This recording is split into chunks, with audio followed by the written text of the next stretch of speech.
पिछली वीडियो में हमने जाना था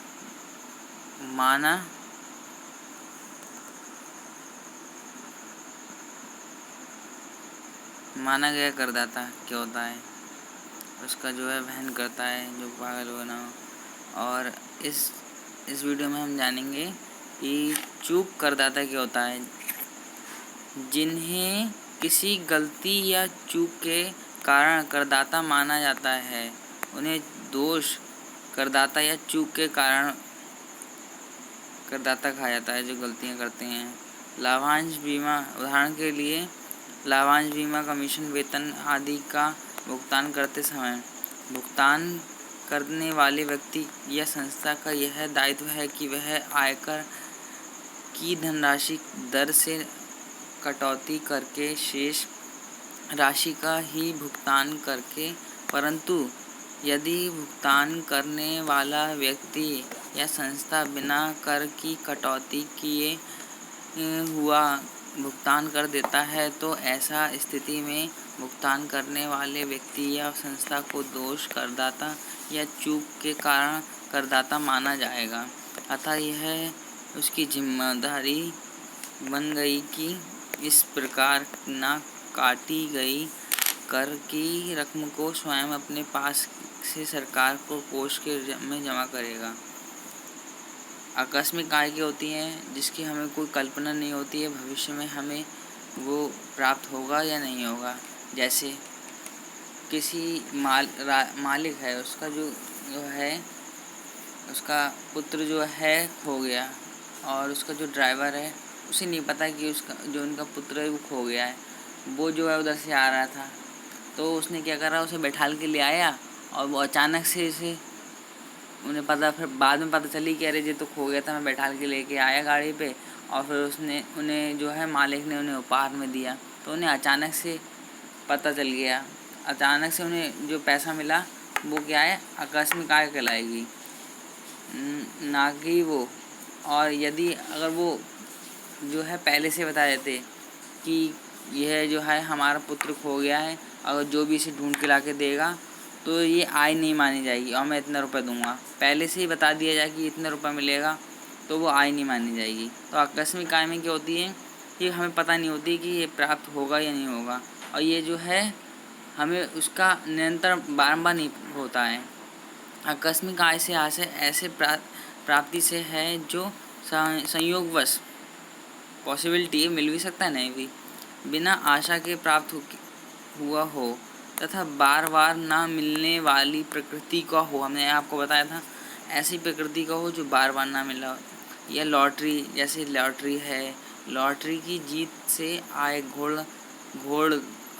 दौड़ से आए, वर्ग पहली ताश के खेल, शर्त लगाने से आए, रास्ते में रुपए से भरा बैग या पर्स मिल जाना, टीवी गेम्स या प्रतियोगिताओं में जीती गई राशि आकस्मिक आय के प्रमुख उदाहरण हैं। कर निर्धारण 2022 और 2003 तक आकस्मिक आय धारा 10 अंडर सेक्शन 3 के अंतर्गत एक निश्चित सीमा पर कर मुक्त थी। ये जो है कर मुक्त थी, लेकिन जो अब कर इस पे भी लगाया जाता है, परंतु कर निर्धारण वर्ष 2003 एंड 2004 से कर मुक्त समाप्त कर दी गई। अब आकस्मिक आय पूर्णतः कर योग्य आय है, और इस पर कितना 30% लगता है। आकस्मिक आयों पर 30% की विशिष्ट दर से कर लगता है, तथा ऐसी आयों के संबंध में ना तो कोई हानि संयोजित की जाती है एवं ना ही आकस्मिक आय को प्राप्त होने के संबंध में किए गए किसी व्यय की कोई कटौती स्वीकृति होती है। यहाँ पर यह उल्लेखनीय है कि निम्नलिखित आयों को आकस्मिक आय शामिल नहीं किया जा सकता, जैसे कर योग्य पूंजी लाभ। कर योग्य पूंजी लाभ को जो है आकस्मिक आय में हम शामिल नहीं कर सकते हैं।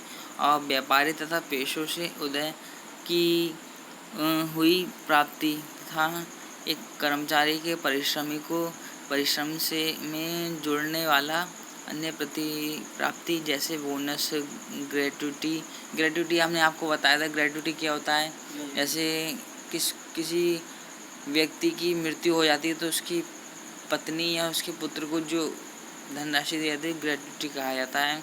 अनुलाभ और आदि। उपहार आकस्मिक आय नहीं है।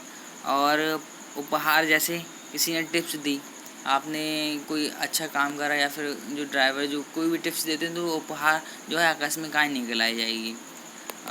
पारिवारिक स्नेह, कोई हमें जो है कोई आपके घर में आया, मेहमान आए, आपको पैसे दे गए तो ये आकस्मिक आय नहीं कहलाई जाएगी।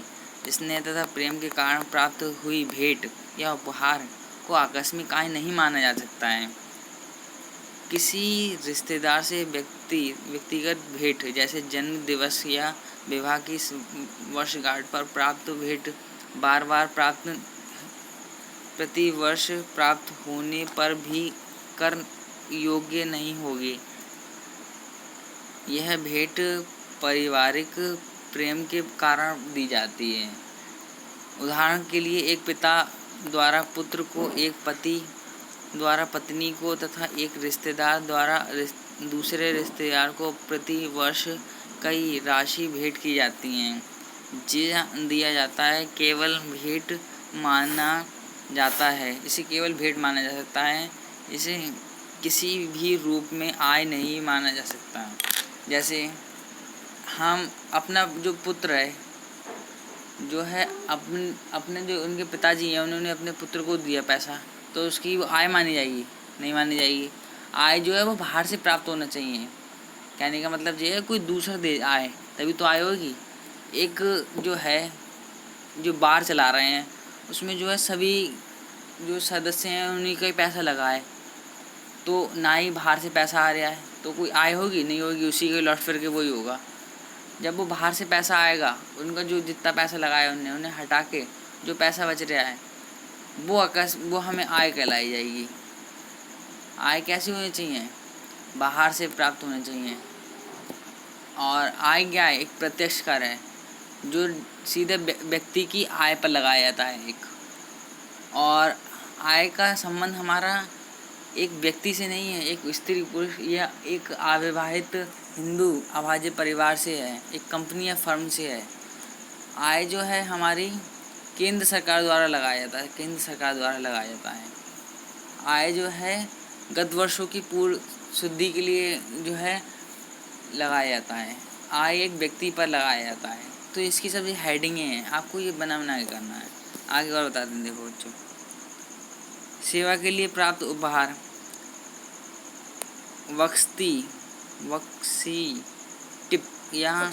बख्शीश या टिप आदि आकस्मिक आय नहीं मानी जाती हैं। वेरा, टिप्स, ड्राइवर आदि को प्राप्त बख्शीश आकस्मिक आय नहीं मानी जा सकती है। पेशों से के उपहार, डॉक्टर को रोगी से उपहार या वकील को अपने मुकिल से प्राप्त उपहार भी आकस्मिक आय नहीं मानी जा सकती है। कहा कि ये प्राप्तियाँ पेश के कारण की जाती हैं। जैसे डॉक्टर को फीस तो अलग मिल रही है, लेकिन जो खुशी की, जैसे जो बच्चे हो जाते हैं, जैसे किसी खुशी को दी जाती है, बेटा ले लो, तो ये आय नहीं मानी जाएगी, उनको वो अलग से मिल रहा है, वो तो अपने प्रेम भाव से दे रही हैं। ऐसे जो आई हुई को दे दी जाती हैं।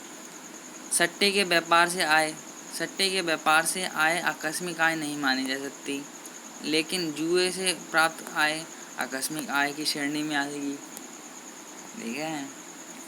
और उद्गम स्थान पर कर की कटौती, यदि घोड़दौड़ से जीता गई राशि 5 लाख से अगर 5,000 से अवसाद 2010 से प्रभावित से अधिकारी है, ये एक्ट बन गया 2010 में कि उद्गम स्थान पर निर्धारित दर से कर कटौती की करने में उपरांत शेष राशि की विजेता को विभिन्न विभाग भुगतान की जाएगी। यदि लॉटरी वर्ग पहली ताश के खेल एवं अन्य खेलों में जीत जुए या शर्त दाव से जीता गई राशि 10,000 होगी तो जो है 1/7/2010 के प्रभावित से अधिकार है तो उद्गम स्थान पर ही कर की कटौती करने के उपरांत शेष राशि विजेता को भुगतान की जाएगी।